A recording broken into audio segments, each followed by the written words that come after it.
আসসালামু আলাইকুম বন্ধুরা, আজ আমি আপনাদের জন্য নিয়ে এসেছি চমৎকার একটি নাটক। নাটকের নাম মুচির মেয়ে বড় অফিসার। ঈগল মিউজিক প্রযোজিত এই নাটকটি মূলত সামাজিক প্রেক্ষাপটে তৈরি।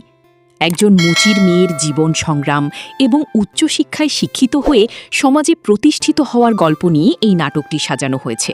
গল্পটি যেমন শিক্ষণীয় তেমনি আবেগময়। নাটকের শুরুতেই আমরা দেখি সালমা নিজেও চরম অপমান আর লাঞ্ছনার শিকার হন। সালমা একজন অত্যন্ত মেধাবী ছাত্রী ছিল, কিন্তু পরিস্থিতির চাপে পড়ে সে তার স্বপ্নগুলো হারিয়ে ফেলেছিল। কিন্তু গল্পের মোড় ঘুরে যায় যখন সালমা বড় অফিসার হিসেবে ফিরে আসে। সে তার বাবা মাকে যারা অপমান করেছিল তাদের উপযুক্ত শিক্ষা দেওয়ার সিদ্ধান্ত নেয়। তবে সে আইন নিজের হাতে তুলে নেয়নি, বরং আইনের সাহায্যেই তাদের অপরাধের মুখোশ উন্মোচন করেছে। নাটকের পরতে পরতে রয়েছে প্রতিশোধের চেয়েও বড় একটি শিক্ষা। নিজের কর্মই মানুষকে সবচেয়ে বড় উচ্চতায় নিয়ে যায়। অভিনয়ের দিক থেকে বলতে গেলে সালমা চরিত্রে অভিনয় করা শিল্পী তার চরিত্রের গভীরতা খুব সুন্দর ফুটিয়ে তুলেছেন। একজন অপমানিত মেয়ে থেকে আত্মবিশ্বাসী বড় অফিসার হয়ে ওঠার জার্নিটা চমৎকার ছিল। এছাড়াও শুভ্র এবং বাবা মায়ের চরিত্রে অভিনয় করা শিল্পীরা তাদের আবেগগুলো খুব নিখুঁতভাবে ফুটিয়ে তুলেছেন।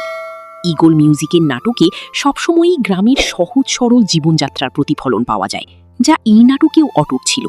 চিত্রগ্রহণ এবং ব্যাকগ্রাউন্ড মিউজিক দৃশ্যগুলোর সাথে বেশ মানানসই ছিল।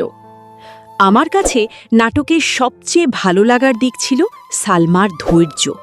সে প্রতিশোধ নিতে চেয়েছিল ঠিকই, কিন্তু সেটা প্রতিহিংসার চেয়েও বেশি ছিল ন্যায়ের লড়াই।